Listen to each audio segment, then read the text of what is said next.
Bachelor party 2 എന്താണ് അതിന്റെ ഒരു പറയാനുള്ളത്? ഇതിൽ ഏറ്റവും ലാസ്റ്റ് ആയിട്ട് അഭിനയിച്ചിരിക്കുന്നത് അല്ല ശരിക്കും ഉണ്ടോ ബാച്ചലർ പാർട്ടി 2 ചെറിയ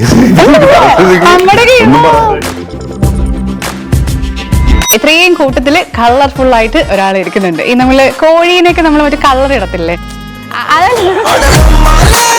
അതല്ല കളർ കോഴി.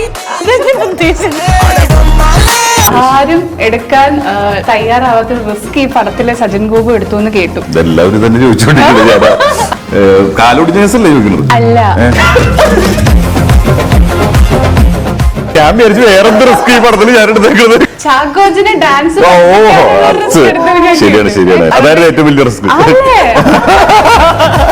അദ്ദേഹത്തിനെ മാഷ് പഠിപ്പിക്കുന്ന ഇദ്ദേഹം ഇവിടെ നോക്കി നിന്നു. അദ്ദേഹം പോയി കേട്ട് ഇദ്ദേഹത്തെ പഠിപ്പിക്കാൻ വന്നപ്പോഴത്തേനും ഇദ്ദേഹം അത് കളിച്ചു കൊടുത്ത് പഠിപ്പിക്കുന്ന കണ്ടുപഠിച്ചു. ചാക്കോച്ചൻ വരാം. ചാക്കോച്ചനൊരു ദുരൂഹ സാഹചര്യത്തിൽ പെട്ടുപോയ ആര് കൂടെ ഉണ്ടാവണം എന്നാണ് ചാക്കോച്ച ആഗ്രഹം? രക്ഷപ്പെടില്ല ഉറപ്പുള്ള സാഹചര്യമാണെങ്കിൽ താൻ വന്നാൽ കൊള്ളാം. ഒറ്റയ്ക്ക് സഹിക്കണ്ടല്ലോ, തീർന്നു കിട്ടുമല്ലോ. പുള്ളി ആക്ച്വലി പുറത്തുനിന്ന് വന്നപ്പോഴേ ചാക്കോച്ച കുറച്ചുപേരും അവിടെ ഇരുന്ന് പറഞ്ഞിട്ട് എന്ത് രസാ ചിദംബരത്തിന് കാണാൻ, ഒരു കോമ്പറ്റീഷൻ ആകുമെന്നൊരു പേടി എവിടെയെങ്കിലും ഉണ്ടോ? ഏത് രീതിയിലാണ്? ആക്ടിങ്ങിന്റെ കാര്യത്തിലാണോ ഡയറക്ഷന്റെ കാര്യത്തിലാണോ? കാണാനാണ് ചുള്ളതാന്ന് ആരൊക്കെയോ പറയണ കേട്ടു. പുള്ളിയുടെ പല സിനിമകളിലും നമുക്ക് കണ്ടിന്യൂസ് ആയിട്ട് അത് ആ ക്യാരക്ടറിനെ നോക്കുമ്പോൾ നമ്മൾ ഭയങ്കര കരയിപ്പിക്കും, അല്ലെങ്കിൽ ഭയങ്കരമായിട്ട് വെറുപ്പിക്കും. ആ ഒരു പൊട്ടൻഷ്യൽ ആ ഒരു ഫേസിനുണ്ട്.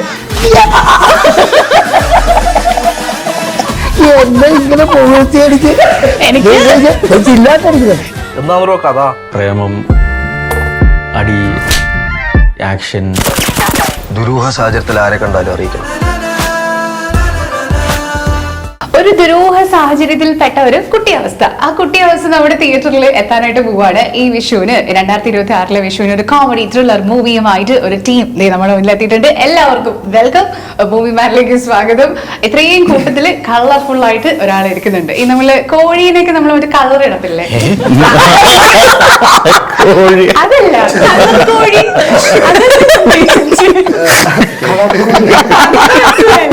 നല്ല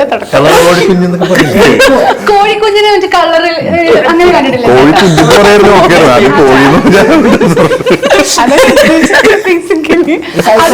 നല്ല രസമുണ്ട് കോഴിക്കുഞ്ഞ്, അത് ഉദ്ദേശിച്ച്. ഓക്കെ, വേറെ കാര്യമുണ്ട്. ഈ കളർ കോഴിക്കുഞ്ഞിനോട് വെള്ള കോഴിക്കുഞ്ഞുണ്ട്, അതുകൊണ്ട് അപ്പുറത്തുണ്ട്. അത് മാടപ്രാവ്, അത് കോഴിക്കുഞ്ഞ് മാടപ്രാവ്. എല്ലാവരും ആരൊക്കെയാണെന്നൊന്ന് പറഞ്ഞിട്ട് ഈ പരിപാടി ഉറങ്ങാൻ കളർ കോഴിക്കുഞ്ഞ്. കളർ കോഴിക്കുഞ്ഞ്. അപ്പൊ ഇതോ ചെകുത്താൻ. ഇത് കറുപ്പും കറുപ്പാണോ? കറുപ്പല്ലേ, അവര് ഷെയ്ഡ്. ഞാൻ തോറ്റു. നിങ്ങളുണ്ടെങ്കിലും രണ്ട് പച്ചയായ മനുഷ്യർ. അത് ഏകദേശം കൊണ്ട് എത്തിക്കുകയാണ്. അങ്ങോട്ട് പറഞ്ഞില്ല, അത് രണ്ടുപേരും കൂടി പറഞ്ഞിട്ട് പച്ചയായ മനുഷ്യർക്ക് ഒന്നുമില്ല. അപ്പൊ നമ്മള് ദുരൂഹ സാഹചര്യത്തിൽ തിയേറ്റേഴ്സിൽ എത്താൻ പോവാണ് ഈ വിഷുവിന്. ശരിക്കും ഓരോരുത്തരുടെ ക്യാരക്ടേഴ്സും നമ്മള് ട്രെയിലറിൽ കണ്ടപ്പോ ഭയങ്കര ഡിഫറെന്റ് ആയിട്ടുള്ള ഒരു പോർട്രേ ചെയ്തിരിക്കുന്ന രീതി. ഇപ്പൊ ചാക്കോച്ചനാണെങ്കിലും നമ്മൾ എന്നാത്താൻ കേസ് കൊടുത്തതിന് ശേഷം ഒരാൾ പെട്ട അവസ്ഥയുണ്ടല്ലോ, ഒരു ക്യാരക്ടർ ഒരു സിറ്റുവേഷനിൽ പെട്ടിരിക്കുകയാണ്, അതിൽ നിന്ന് അയാൾ എങ്ങനെ പുറത്തിറങ്ങുന്നു എന്നൊക്കെ ഉള്ള കഥ പറയുന്ന ആ മോഡ് തന്നെയാണോ ഒരു ദുരൂഹ സാഹചര്യത്തിലും ഉള്ളത്? ഇത് പെട്ട അവസ്ഥ എന്ന് പറയുന്നത് കൊണ്ട് പല സാഹചര്യങ്ങളിലും പല രീതികളിലും ചൂഷണം ചെയ്യപ്പെടുന്ന, എക്സ്പ്ലോയിറ്റ് ചെയ്യപ്പെടുന്ന ഒരു കഥാപാത്രമാണ്. വേണമെങ്കിൽ സമൂഹത്തിന്റെ ഒരു ഒരു ഒരു ഒരു സെക്ഷൻ ഓഫ് ആൾക്കാരെ റെപ്രസെന്റേറ്റ് ചെയ്യുന്ന ഒരു ക്യാരക്ടർ ആയിരിക്കാം സേതു എന്ന് നമുക്ക് ചില അവസരങ്ങൾ തോന്നാറുമുണ്ട്. അതങ്ങനെ തന്നെയാണ്. അപ്പൊ അത് അയാളുടെ ലൈഫിൽ വേറെ പല സാഹചര്യങ്ങളിൽ പലരും വന്നു പോവുകയും അത് എങ്ങനെ അയാളുടെ ജീവിതത്തിന്റെ കാഴ്ചപ്പാടുകൾ മാറ്റിമറിക്കുന്നു, ഇതിൽ നിന്നും രക്ഷപ്പെടുമോ ഇല്ലയോ എന്നുള്ളതൊക്കെ പറഞ്ഞു പോകുന്ന ഒരു സിനിമയാണ്. ഹ്യൂമർ ഇതിന്റെ ഒരു പ്രധാന ഘടകമാണ്. ഇമോഷൻസ് ധാരാളമുണ്ട്. പിന്നെ ഇതുവരെ നമ്മൾ കണ്ടിട്ടുള്ള രതീഷ് ബാലകൃഷ്ണ പൊതുവാൾ സിനിമകളിൽ നിന്നും വ്യത്യസ്തമായിട്ട് ആക്ഷന് കൂടെ പ്രാധാന്യം നൽകിയിട്ടുള്ള ഒരു സിനിമയാണ് ഒരു ദുരൂഹ സാഹചര്യത്തിൽ. ഓക്കെ, ഇതിൽ കൂടുതൽ നിങ്ങൾ ട്രെയിലറിൽ കുറെ കമന്റ്സ് ഞാൻ കണ്ടു. അതായത് ഒരു രീതിയിൽ ഞങ്ങൾക്കൊന്നും മനസ്സിലാവാത്ത ട്രെയിലർ എന്നാണ് കൂടുതൽ കമന്റ്സും. അപ്പൊ നമ്മൾ അതിൽ കാണുന്നതിനേക്കാളും വേറെ എന്തൊക്കെയോ തലത്തിൽ കുറെ കാര്യങ്ങൾ ഇതിലുണ്ടെന്നുള്ളത് ഞങ്ങൾക്ക് മനസ്സിലായി. ഇതിൽ ഡയറക്ടർ ചെയ്തിട്ടുള്ള ഏറ്റവും വലിയ റിസ്ക് എന്ന് പറഞ്ഞാൽ വേറെ 2 ഡയറക്ടേഴ്സിനെ ഇതിനകത്ത് എടുത്തു വെക്കുക എന്നുള്ളതാണ്. ചിദംബരം ആസ് എ ഡയറക്ടർ നമുക്ക് അറിയാം, we have seen that. As an actor ഒരു ഡെബ്യൂ ചെയ്തിരിക്കുകയാണ്.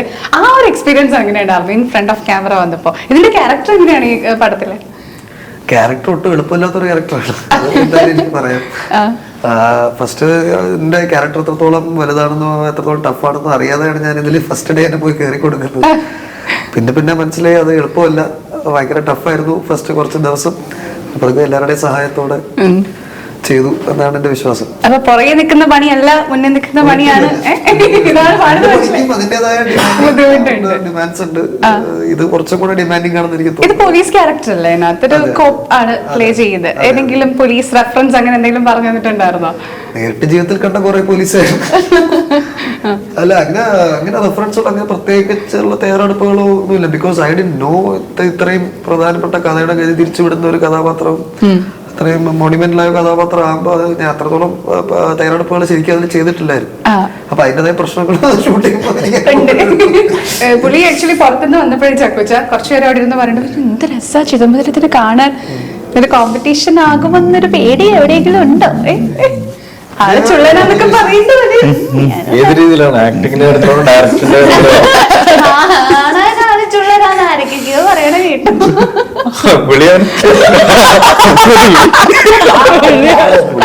വിളിച്ചിട്ട് കാണാൻ കൊള്ളാന്ന്, പക്ഷെ കൺസിസ്റ്റൻസി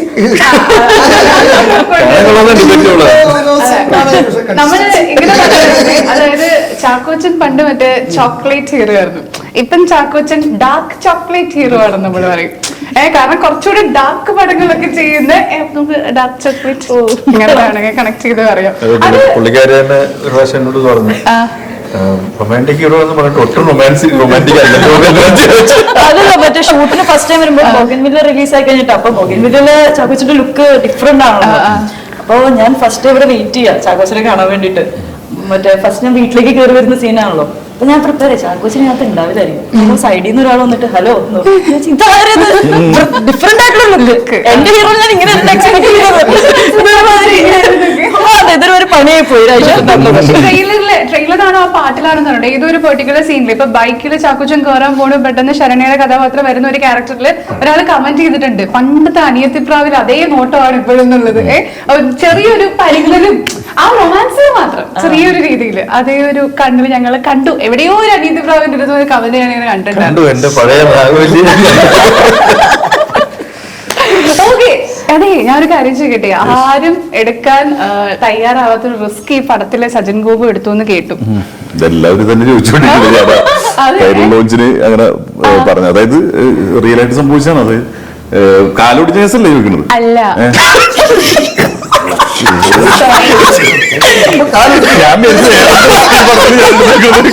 അങ്ങനെയല്ല, ചാക്കോച്ചിന് ഡാൻസ് ശരിയാണ് എന്റെ അതായത് ഏറ്റവും വലിയ റിസ്ക്. ദുബായിലോട്ട് മണല് കയറ്റി വിടരുതെന്ന് പറയണത് എങ്ങനെയുണ്ടായിരുന്നു? As a student dancer Chackochan എങ്ങനെയുണ്ടായിരുന്നു? ഇതില് ഡാൻസ് അറിയാൻ പാടില്ലാത്തൊരു ക്യാരക്ടറാണ് ചാക്കോച്ചിന്, അതുകൊണ്ട് ഞാൻ രക്ഷപ്പെട്ടു. ഡാൻസ് അറിയാൻ പാടില്ലാത്ത ക്യാരക്ടർ, അതുകൊണ്ടാണ് ഞാൻ പഠിപ്പിക്കുന്നത്. പഠിപ്പിക്കേണ്ട കാര്യമില്ലല്ലോ. അപ്പൊ പക്ഷെ ടഫ് സ്റ്റെപ്സ് ഉള്ളി മൊത്തം അതെ വേറെ രീതിയിലുള്ള ഒരു കൊറിയായിരുന്നു അത്. അപ്പൊ അത് ഷൂട്ടിന്റെ ഇൻ ബിറ്റ്വീനാണ് രതീഷ് ഏട്ടൻ പറയുന്നത് ഇങ്ങനെ ഒരു ഇതുണ്ട്, സോങ് ഷൂട്ട് ചെയ്യുമ്പോൾ ഇടയിൽ ഇങ്ങനെ ഒരു സീക്വൻസ് ഉണ്ട്. അപ്പൊ അതിന് മുന്നേ ഒരു 3 ദിവസമൊക്കെ ഞാൻ പ്രിപ്പയർ ചെയ്തു. ചാക്കോച്ചൻ ആ സമയത്ത് വരുന്നു, സാർ നോക്കുന്നു, ചെയ്യുന്നു. ഒബ്വിയസ്ലി നമ്മൾ ഇതിനു മുന്നേ അങ്ങനെ ഒന്നും കളിച്ചിട്ടില്ല. ചാക്കോച്ചനൊക്കെ അത് തെളിയിച്ചില്ല. പഠിപ്പിക്കാൻ ഒരു മാസ്റ്റർ ഇല്ലേ, പുള്ളിനെ പഠിപ്പിക്കല്ലോ ഒരു വീടായത് വയനാട്ടിലെ. അപ്പൊ അതിന്റെ പരിസരമൊക്കെ അങ്ങനെ ചിലപ്പോൾ മാറിയൊക്കെ ഇരിക്കാം. അപ്പൊ ഞങ്ങളൊക്കെ അവിടെ ഇവിടെയൊക്കെ മാറിയിരിക്കും, സാറൊക്കെ അങ്ങനെ ഇരിക്കും. അദ്ദേഹത്തിനെ മാഷ് പഠിപ്പിക്കുന്ന ഇദ്ദേഹം ഇവിടെ നോക്കി നിന്നു. അവരുടെ അദ്ദേഹം പോയി കേട്ട് ഇദ്ദേഹത്തെ പഠിപ്പിക്കാൻ വന്നപ്പോഴത്തേക്കും ഇദ്ദേഹം അത് കളിച്ച് കളിച്ചു കൊടുത്ത് പഠിപ്പിക്കണമെന്ന് അതൊക്കെ വളരെ സിമ്പിൾ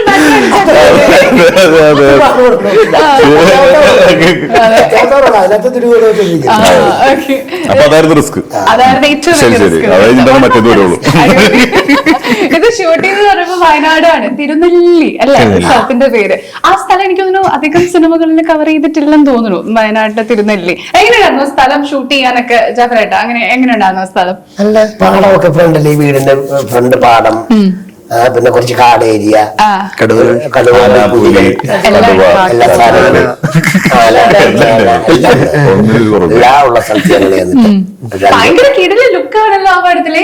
സൈഡിലൊക്കെ ഇതൊക്കെ ചെയ്തിട്ട് ആ ഒരു വോട്ടിന്റെ സമയത്ത് ഒരു സാധനം ഞാൻ കണ്ടു. എന്നാ ലുക്ക്, എന്താ വിചാരിച്ചു മൊത്തം കോമ്പറ്റീഷനാണ് ഇപ്പോഴത്തെ പിള്ളേർക്ക് കൊടുക്കുക. അതാണോ തീരുമാനം? അത് പിള്ളേര് കണ്ടിട്ട് ഒരു ഒരു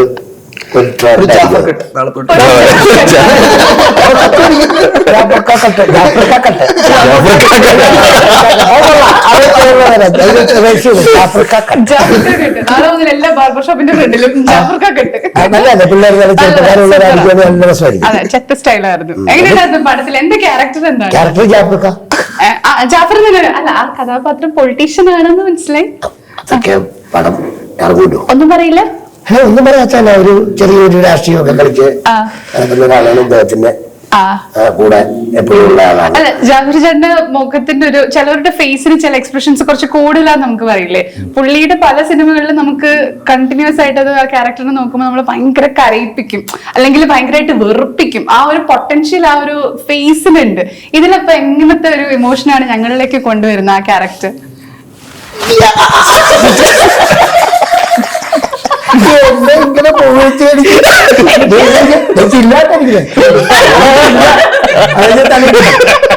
അത് എന്താ പറയാ, അത് ആരാണേലും അതിപ്പം നമ്മളെന്ന് തന്നെയല്ല, ആരാണേലും അവര് ഒരു ഡയറക്ടർ കാണുന്ന ഒരു കഥാപാത്രത്തെ കൊണ്ടുവരാൻ അങ്ങനെ ശ്രമിക്കും. അപ്പൊ ഇത് എന്തെങ്കിലും കഴിവുള്ളവരല്ലേ ഈ സിനിമയിലും അങ്ങനത്തെ വിളിക്കുന്നത്. അഭിനയിക്കാൻ കഴിവില്ലാത്തവർ ആരെങ്കിലും വിളിക്കൂ? ഇപ്പം പിന്നെ അങ്ങനെ വലിയ ഇതൊന്നും വേണ്ട. ആൾക്കാർക്ക് ട്രെൻഡ് ഉണ്ടായാൽ മതി, ആലോചിച്ചാൽ അവരെ ശരിയാക്കി എടുക്കാം. അങ്ങനെയൊക്കെ ഉണ്ട്. നന്നായിട്ട് ഒരു ചെറിയൊരു ഇത് മതി. ഒന്നും അങ്ങനെയല്ല. അപ്പൊ അങ്ങനെയൊക്കെ ആണ്. ദൈവത്തിന്റെ ഒരു കാരണമായിരിക്കാം. പിന്നെ എല്ലാവരും സഹകരണമുണ്ട്. സമാധാനമുള്ള, നമുക്ക് മനസ്സമാധാനം തരുന്ന ഒരു സെറ്റ്, സന്തോഷം തരുന്ന സെറ്റ്, അങ്ങനെയൊക്കെ ആകുമ്പോഴത്തേനും നമുക്ക് ഇത് തന്നെത്താനെ കയറി വരുമെന്ന് അങ്ങനെ പറഞ്ഞു മനസ്സിലാക്കൊന്നുമില്ല. ശരണ്യ, എങ്ങനെയുണ്ടായിരുന്നു നമ്മുടെ റൊമാൻറ്റിക് ഹീറോ ആയിട്ട് വർക്ക് ചെയ്ത്? സ്റ്റാർട്ട് ചെയ്തത് ടോവിനോയുടെ കൂടെയാ റൊമാൻറ്റിക് ഹീറോ, മറ്റൊരു വിദ്യാലയമില്ല. ഇപ്പൊ OG റൊമാൻസിന്റെ അവിടെ എത്തിയിരിക്കുകയാണ്. അവിടെ റൊമാൻസേ ഉണ്ടായിരുന്നില്ല. തമിഴിലും പോയി. അതെ, എങ്ങനെയുണ്ടായിരുന്നു? നല്ല എക്സ്പീരിയൻസ് ആയിരുന്നു. ആക്ച്വലി ഞാൻ ഫുൾ ടെൻഷൻ ആയിരുന്നു. കാരണം ഫസ്റ്റ് ടൈം ആണല്ലോ, ഞാൻ ഇത് ആലോചിക്കുന്നില്ല ചാക്കോച്ചന്റെ പേരപ്പം ആവും എന്നുള്ളത്. അപ്പം ഞാൻ full preparation, like I should not make any mistake എന്നുള്ളൊരു സാധനമാണ്. കാരണം ടേക്ക് കുറെ പോകും എല്ലാം. എന്താ പറയാ, എനിക്ക് ചീത്തൊക്കെ ഉള്ളതൊന്നും ആദ്യം അറിയില്ലായിരുന്നു. എനിക്ക് അറിയില്ലായിരുന്നു. ഷോർട്ട് ചിതു ചീത്ത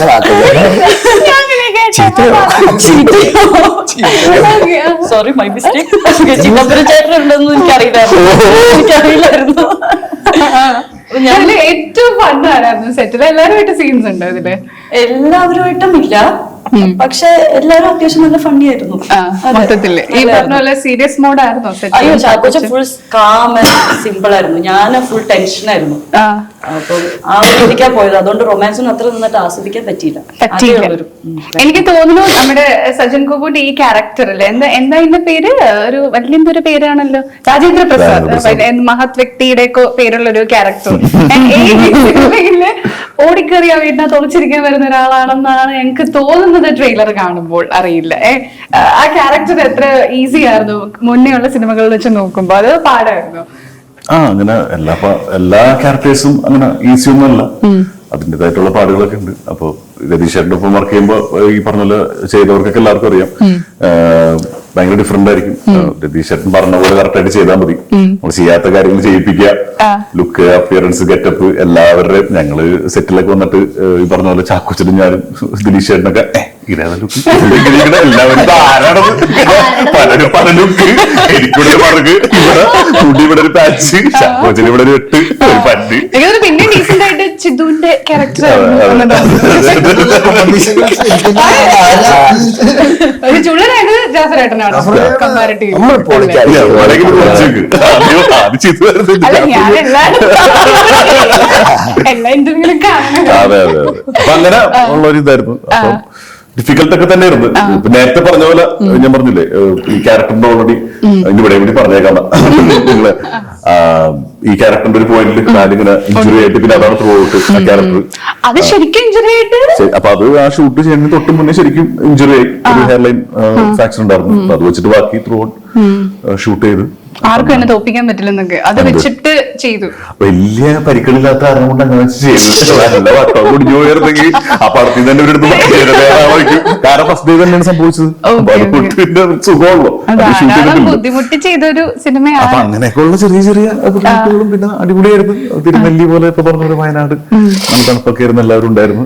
ചക്കോച്ചിന്റെ ഒപ്പം രണ്ടാമത് കൊളാബ് ചെയ്യുന്നു. നിങ്ങൾ തമ്മിലുള്ള ഒരു ഡാൻസിനോടുള്ള പാഷനാണോ നിങ്ങൾ രണ്ടുപേരും അടുപ്പിച്ചത് ഇത്രയും? കാരണം മറ്റേ സിനിമയിൽ അനുശ്വരയുടെ ഒരു കിട്ടുന്ന ഡാൻസ് ഒക്കെ പെർഫോം ചെയ്തിട്ടുണ്ടായിരുന്നു. ഡാൻസിൽ കുഴപ്പമുണ്ടായില്ല, പക്ഷെ പഠിപ്പിക്കുന്നുള്ളൂ. അതെന്തായിരുന്നു വ്യത്യാസം രണ്ടുപേരോട് ചെയ്തപ്പോ? അല്ല അങ്ങനെയല്ല, ചാക്കോച്ചത്തൊക്കെ പറഞ്ഞു നമ്മളിപ്പോ നേരത്തെ പറഞ്ഞോണ്ട് മുതല കുഞ്ഞിന്റെ നീന്തൽ പഠിപ്പിക്കേണ്ട കാര്യം ഇല്ല. ഇതില് ചാക്കോച്ചനെ ഡാൻസ് പഠിപ്പിക്കുകയാണ്. അനശ്വരായിട്ട് കളിക്കുമ്പോൾ ഞങ്ങൾ ഒരുമിച്ച് അങ്ങനത്തെ ഒരു ഇതില്ല, നമ്മൾ ഓൾറെഡി ഒരുമിച്ച് ഡാൻസ് കളിക്കുമെന്നുള്ളായിരുന്നു. അപ്പൊ അതുകൊണ്ട് പിന്നെ ചാക്കോച്ചന് ഇതില് ഡാൻസ് അറിയാൻ പാടുള്ള ഒരു ക്യാരക്ടറാണ്. ഞാൻ ചോദിക്കുകയാണെ, ഒരു ദുരൂഹ സാഹചര്യത്തിൽ നിങ്ങൾ പെട്ടുപോയാൽ ചെയ്യാൻ പോകുന്ന കുറച്ച് കാര്യങ്ങളെ കുറിച്ചാണ് ഞാൻ ആക്ച്വലി അടുത്ത് ചോദിക്കാൻ പോകുന്നത്. ഓക്കെ, ഇൻ കേസ് ലൈഫില് റിയൽ ആയിട്ടുള്ള കേട്ടോ എല്ലാരോടും ഞാൻ ചോദിക്കാം. അവിടെ നിന്ന് തുടങ്ങാൻ ഞാൻ ഓരോരുത്തരും പറയണം. ഓക്കെ, ജാഫറേട്ടൻ ലൈഫില് ഒരു ദുരൂഹ സാഹചര്യത്തിൽ പെട്ടുപോവുകയാണെങ്കിൽ ആര് കൂടെ ഉണ്ടാവണം എന്നാണ് ചേട്ടൻ ആഗ്രഹിക്കുന്നത്? ദുരൂഹ സാഹചര്യപ്പെട്ടാലോ? ഏതെങ്കിലും ദുരൂഹ സാഹചര്യത്തിൽപ്പെട്ട ഏതെങ്കിലും ദുരൂഹ സാഹചര്യത്തിൽപ്പെട്ട ഇന്ന ആള് കൂടെ ഉണ്ടായിരുന്നെങ്കിൽ രസമായിരുന്നേനെ. എല്ലാരും ഓർത്ത് വെച്ചോട്ടെ, എല്ലാവരോടും ഈ ചോദ്യം ചോദിക്കും, ആര് കൂടെ ഉണ്ടായിരുന്നെങ്കിൽ. അത് കോമൺ ഒരു ചോദ്യവും ഒരു കോമൺ ഉത്തരവുള്ളൂ. അത് ഏറ്റവും അടുത്ത നല്ലൊരു സുഹൃത്തിനെ കണ്ടെത്തുക. അങ്ങനത്തെ ഒരു വല്ലാത്തൊരു ദുരൂഹ സാഹചര്യത്തിൽ വീടിന്റെ ഭാഗത്ത് വീട്ടിനെ വെച്ചുകൊണ്ടാവുകയാണെങ്കിൽ നമ്മുടെ ഏറ്റവും അടുത്തതായ ഭാര്യ ഉണ്ടായിരുന്നല്ലായിരുന്നു, വലിയ ജ്യേഷ്ഠൻ ഉണ്ടായിരുന്നല്ലായിരുന്നു. അങ്ങനെയൊക്കെയല്ലേ നല്ല സുഹൃത്ത്. സേഫ് ആയിട്ടുള്ള ഒരു ഇത്. അടുത്ത ക്വസ്റ്റ്യൻ. എല്ലാവരോടും ഒരു ക്വസ്റ്റ്യൻ. അതെ തന്നെ, നല്ലൊരു സുഹൃത്ത്. എനിക്ക് എക്സ്ക്ലൂസീവ് ആയിട്ട് എന്തെങ്കിലും പറയും. നല്ലൊരു സുഹൃത്താണെങ്കിൽ നമുക്ക് അല്ല, എന്നാ ഒരു കാര്യം ചെയ്യും, ഇടുക്കി ഇരിക്കാനും ചോദിച്ചാൽ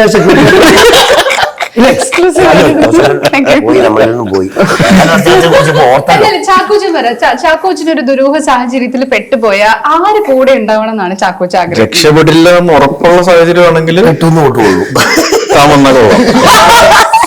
ഒറ്റയ്ക്ക് സഹിക്കണ്ടല്ലോ, തീർന്നു കിട്ടില്ല. എന്നോട്ട് കോഴീന്ന് പറഞ്ഞാൽ എനിക്ക് തിരിച്ചറിഞ്ഞതാ, എനിക്ക് മനസ്സിലായി. ശരണ്യാണെങ്കിലോ? എനിക്കത് ഈ സുഹൃത്തുക്കളാരെങ്കിലും വിളിക്കുള്ളൂ. സുഹൃത്തുക്കള് അങ്ങനത്തെ സാഹചര്യം ഉണ്ടായ സുഹൃത്തുക്കളാണ് ഉണ്ടായിരുന്നത് കൂടെ. അപ്പൊ ഉണ്ടായിരുന്നു. അടുത്ത ചോദ്യം അതാണ്, അങ്ങനെ ലൈഫിൽ പറയാനായിട്ട് ഒരുപാട് ദുരൂഹ സാഹചര്യം ഉണ്ട്, പുറത്ത് പറയാൻ പറ്റാത്തതുകൊണ്ട് അപ്പൊ അങ്ങനെ സുഹൃത്തുക്കളാണ് കൂടെ ഉണ്ടായിരുന്നത്. പിന്നെ ഉണ്ടായാലും പിന്നെ അവന്മാർക്ക് ഒരു ദുരൂഹ സാഹചര്യം ഉണ്ടായാലും നമ്മളുണ്ടാവുള്ളൂ കൂടെ എന്ന് വിചാരിക്കും, നമ്മൾ വിളിക്കും. ഈ പറഞ്ഞിപ്പോ അവസ്ഥയില്ലേ, എനിക്ക് ഒരു പകുതി അര മിനിറ്റ് കൊണ്ട് ഞാൻ പറയാം. അതായത് എനിക്കിതുണ്ടായി ഈരാറ്റുപേട്ടന്റെ ഒരു ഹോട്ടലിന്റെ പേരൊന്നും പറയുന്നില്ല, അത് പറഞ്ഞു നോക്കാൻ കുഴപ്പമില്ല. ഞാൻ ഈ ജനല് അങ്ങനെ സിനിമ ഇറങ്ങിയിട്ടുണ്ട്. ഞാൻ പിന്നീട് വരയ്ക്കപ്പോഴത്തേക്ക് സിനിമയാക്കാൻ പറ്റുമെന്നുള്ള രീതി ചോദിച്ചപ്പോ അതൊക്കെ നേരത്തെ ഇറങ്ങിപ്പോയി. ഈ ബാൽക്കണിയിൽ പെട്ടിട്ട് ഞാൻ ഈ ജനല് തുറന്നു, എന്തിനു പറഞ്ഞു വെറുതെ ഇങ്ങനെ ഒന്ന് ഇറങ്ങി. അപ്പൊ നോക്കിയപ്പോ അവിടെ ചാച്ചിട്ട് ഞാൻ പയ്യെ ചുമ്മാ കൊണ്ട് ഇറങ്ങി. നല്ല ബാൽക്കണിയല്ല, ജനലിന് ഇതില്ല, ക്ലോസ് ഇല്ല. ഹോട്ടലറിയാൻ പാടില്ലേ ഇതിനകത്ത്? അല്ല, ഞാൻ ചോദിക്കുന്നത് പാരപ്പറ്റിലേക്കാണ്. പാരപ്പറ്റുണ്ട്, ജനല് ഇങ്ങനെ കമ്പിയില്ല. ഞാൻ ഇങ്ങനെ ഇറങ്ങി. ഈ ഇറങ്ങിക്കഴിഞ്ഞിട്ട് ഈ ഡോറ് ചുമ്മാ ഇറങ്ങി കൊടുത്തിട്ട് ചുമ്മാ ഇങ്ങോട്ട് നടച്ചു. അത് പക്ഷെ നിസ്സാര സംഭവം ഊരി വന്നപ്പോ എനിക്ക് തോന്നിയത് ഊരി വന്നപ്പോ എനിക്ക് നിസ്സാരമായിട്ട് തോന്നി. കാരണം ഒരു സ്ഥലത്ത് പിടിച്ച് ഇങ്ങനെ കാണിച്ചപ്പോ തുറന്നുപോയി. അത് കണ്ടുപിടിക്കാനുള്ള വെപ്പണാണല്ലോ. ഞാൻ നോക്കുമ്പോ ഓപ്പോസിറ്റ് ഈ വാട്ടർ ടാങ്കില്ലേ നമ്മുടെ വീടിന്റെ, അത് വിൽക്കുന്ന ഒരു കടയുടെ ഗോഡൗണാണ്. ആ ഗോഡൗണിൽ ഒരാൾ എന്തിലെങ്കിലും എടുക്കാൻ വന്നാ എനിക്ക് വിളിക്കാം. അപ്പൊ എങ്ങനെയാ ഞാൻ ഈ കുറച്ചു നേരമൊക്കെ ആലോചിച്ച് പറക്കി നിന്നേ, ഇങ്ങനെയൊക്കെ പറഞ്ഞു നിന്ന് എന്ത് ചെയ്യും, ഇനി ആരും ഇല്ലല്ലോ, വെളിയിൽ പെട്ടുപോയില്ലേ, ഒരക്രമ മഴയും പെയ്ത് ഇതിനാൽ നനഞ്ഞ് ഞാൻ തള്ളാൻ നോക്കി നടന്ന് ലാസ്റ്റ് പിടിച്ച് കൂളായിട്ട് ഇത് പതിയെ തൊട്ടപ്പോൾ നടന്നു. അപ്പൊ ഞാൻ അവിടെ വെച്ച് എനിക്ക് ആരെങ്കിലും ഒരു സഹായം, എന്റെ കൂടെ എന്റെ കൂട്ടുകാരനേ ഉള്ളൂ. അപ്പൊ ഞാൻ പറഞ്ഞ ഉത്തരം ശരിയല്ലേ, എനിക്ക് സംഭവിച്ചായിരുന്നു. സുഹൃത്തുക്കളാണ് ഏറ്റവും കൂടുതൽ മൊത്തത്തിൽ സംഭവം. അടുത്ത ചോദ്യം. നമ്മള് ഈ പടത്തിന്റെ പ്രൊമോഷൻസും കാര്യങ്ങളൊക്കെ സ്റ്റാർട്ട് ചെയ്ത സമയത്ത് മഞ്ജു ചേച്ചി ആയിട്ടൊരു ഡാൻസ് കണ്ടിട്ടുണ്ടായിരുന്നു നിങ്ങൾ രണ്ടുപേരും. മഞ്ജു ചേച്ചി ഈ പടത്തിലെ സ്റ്റെപ്സ് തന്നെ ചെയ്തിട്ടുണ്ട്. എനിക്ക് തോന്നുന്നു മലയാളം സിനിമയിൽ ചാക്കോച്ചനുള്ള ഒരു ബെസ്റ്റ് ഫീമെയിൽ ഫ്രണ്ട് എന്ന് പറയുന്ന മഞ്ജു ചേച്ചിയായിട്ട് പറയാമോ നമുക്ക്? തീർച്ചയായിട്ടും. ഞങ്ങള് മഞ്ജു ഉണ്ട്, ഗീതു ഉണ്ട്. ഞങ്ങളൊരു ചെറിയൊരു രസകരമായിട്ടുള്ളൊരു കമ്പനിയാണ് ടോവി, ഫിഷു, അങ്ങനെയുള്ളൊരു നീരജ്, അങ്ങനെയൊക്കെയുള്ള ഒരു ഗ്രൂപ്പുണ്ട്. ഞങ്ങൾ പണ്ട് വർഷങ്ങൾക്ക് മുമ്പ് ഒരു അമേരിക്കൻ ഷോയ്ക്ക് പോയപ്പോൾ ഉണ്ടായ ഒരു വാട്സ്ആപ്പ് ഗ്രൂപ്പിൽ കുറെ പേരുണ്ടായിരുന്നു. അതിൽ നിന്ന് പൊഴിഞ്ഞു വന്ന് ഒരു ഗ്രൂപ്പ് അങ്ങനെ ഉണ്ടായതാണ്. ഞങ്ങൾ ഇടയ്ക്ക് ഒരുമിച്ച് കൂടാറുണ്ട്, യാത്രകൾ ഒരുമിച്ച് പോകാറുണ്ട്. അങ്ങനത്തെ ഒരു ഫാമിലി ആയിട്ടും പേഴ്സണൽ ടച്ച് ഉണ്ട്. അപ്പം ഇത് മഞ്ജു അന്ന് ചുമ്മാ കാഷ്വലി വീട്ടിലിട്ട് വന്നപ്പോ ഇങ്ങനെ പാട്ട് കണ്ട് ഭയങ്കര രസമായിട്ട് വന്നു. പിന്നെ ചുമ്മാ ഒരു ചെയ്യാമെന്ന് പറഞ്ഞപ്പോ അങ്ങനെ വളരെ കാഷ്വൽ ആയിട്ട് ചെയ്തൊരു സാധനമാണ്. അടിപൊളി. ചാക്കോച്ചന് പൊതുവെ റിസ്ക് എടുക്കാൻ ഇച്ചിരി ഒരു താല്പര്യം കൂടുതലാണെന്ന് തോന്നുന്നു. കാരണം മറ്റൊരു വീഡിയോ ഞങ്ങൾ കണ്ടിട്ടുണ്ടായിരുന്നു, ആ മഞ്ഞത്ത് ജസ്റ്റ് ഒരു നിക്കറ് മാത്രം ഇട്ടിട്ട് അത്രയും തണുപ്പത്ത് പോയി വീഴുന്ന. ഇത് ഐസ് കൊള്ളുമ്പോ ആക്ച്വലി വേദനിക്കില്ലേ ശരീരം? നല്ല തൊലി കിട്ടിയാന്നേ, അത് ഞാൻ പ്രത്യേകം എഴുതിയിട്ടുണ്ടായിരുന്നല്ലോ. കിട്ടിയ തൊലി കിട്ടി എന്ന് പറഞ്ഞ തന്നെയാണ് ഞാൻ വേദനിച്ചില്ലായിരുന്നു? അപ്പൊ വേദനിച്ചില്ല. നമ്മള് ഒന്ന് ഒരു സോന കഴിഞ്ഞിട്ടാണ് പെട്ടെന്ന് നമ്മൾ ഇറങ്ങുന്നത്. പിന്നെ നമ്മൾ മെന്റലി പ്രിപ്പയർഡ് ആണ്. അപ്പൊ നമ്മുടെ ബോഡി അനുസരിച്ച്. എവിടെയായിരുന്നു സ്ഥലം? ഫിൻലാൻഡില് ലാപ്ലാൻഡ് എന്ന് പറയും. -10 degrees ഒക്കെ ആയിരുന്നു. അല്ല ചോദിച്ചു പറയട്ടോ, പേര് മാറ്റിയിടും. കോഴിക്കുഞ്ഞെന്നുള്ള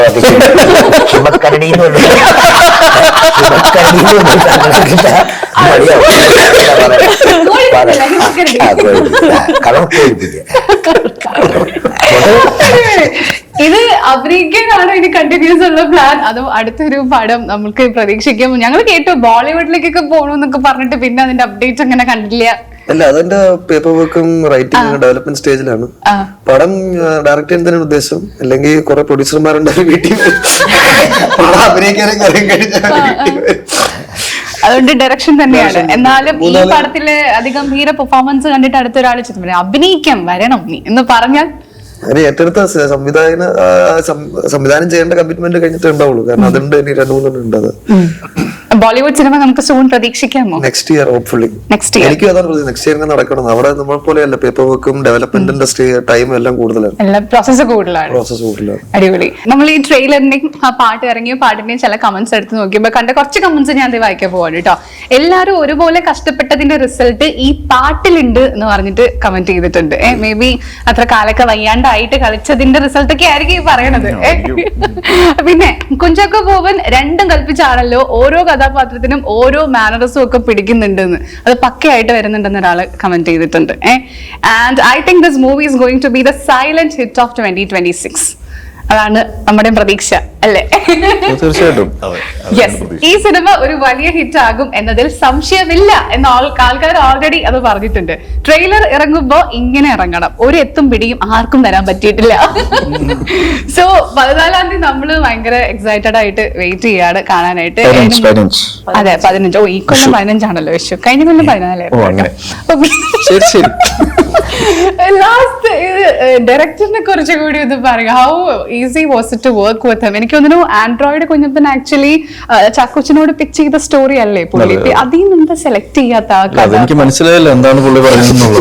അത് എന്റെ പടം കണ്ടപ്പോ മനസ്സിലായി എന്താണ് പുള്ളി പറയാൻ ഉദ്ദേശിച്ചെന്നുള്ളത്. അപ്പൊ അതുകൊണ്ട് പിന്നീട് ഒരു കുറ്റബോധം തോന്നി, അത് ചെയ്താൽ മതിയായിരുന്നു. ഉറപ്പായിട്ടും ഞാൻ പറഞ്ഞിട്ടുണ്ട്.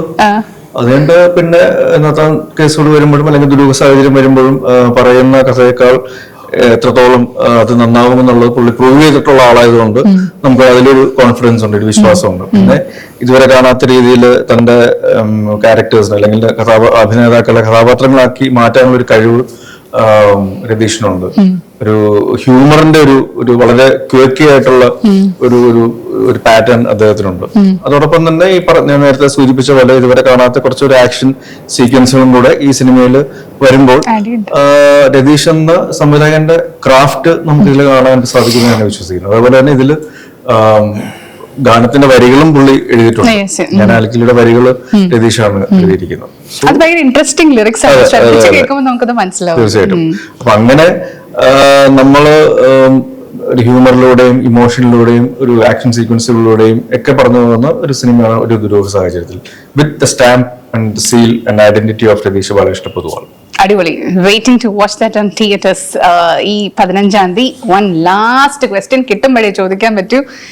ബാച്ചലർ പാർട്ടി 2 അമൽനീരത്തിന്റെ ആ ഒരു അടുത്ത പടം എന്താണ്, അതിനെപ്പറ്റി എന്തെങ്കിലും ഒരു കാര്യം ഞങ്ങളോട് പറയാമോ? ടോവി ഒക്കെ ഉള്ള പടമാണ്, നല്ലൊരു സ്റ്റാർ കാസ്റ്റ് ഉള്ള പടമാണ്. എന്താണ് അതിന്റെ ഒരു പറയാനുള്ളത്? ഇതിൽ ഏറ്റവും ലാസ്റ്റ് ആയിട്ട് അഭിനയിച്ചിരിക്കുന്നത് സജിനാണ്. സജിൻ പറയും. ബാച്ചലർ പാർട്ടി 2 ചെറിയ നമ്മുടെ സ്കിപ്പ് അടിക്കാൻ പറ്റില്ല, എന്തെങ്കിലുമൊക്കെ പറഞ്ഞോ. അത് ആദ്യം അതിൽ കാസ്റ്റ് ചാക്കോച്ച് പറയല്ലേ, നിങ്ങൾ നൈസായിട്ട് അങ്ങോട്ടും ഇങ്ങോട്ടും തട്ടിക്കളി. നമ്മൾ ഇനി എന്നാ കാണാൻ ഇന്റർവ്യൂ ആയിരുന്നു. ടൊവിനോട് ചോദിച്ചു പറഞ്ഞില്ല. അതന്നെ ഞാൻ ആരുടെയെങ്കിലും കിട്ടാൻ വേണ്ടിയിരിക്കുക. അതെല്ലാം അതിന്റെ രീതിക്കല്ല അത് പറയുന്നു. പടം ടീമല്ല ഒഫീഷ്യലായിട്ടൊക്കെ അത് വിടും, ഒന്നും പറയാറായിട്ടില്ല. അതുകൊണ്ട് ശരി, നല്ല സ്റ്റുഡൻസ്. നന്ദി, നമസ്കാരം. Really waiting. Sharani, all the very best. ഇതും ഒരു സൂപ്പർ ക്യാരക്ടർ ആവട്ടെ കരിയറിൽ. ഓക്കെ, എല്ലാവർക്കും thank you so much. Thank you. വിശ്വാസങ്ങൾ, ആശംസകൾ.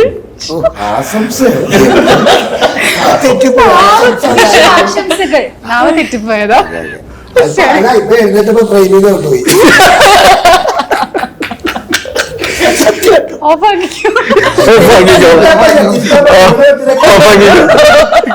ചില ദിവസം ഉണ്ടല്ലോ, ഇങ്ങനെയാ. നല്ല ദിവസം അങ്ങനെയാണ്.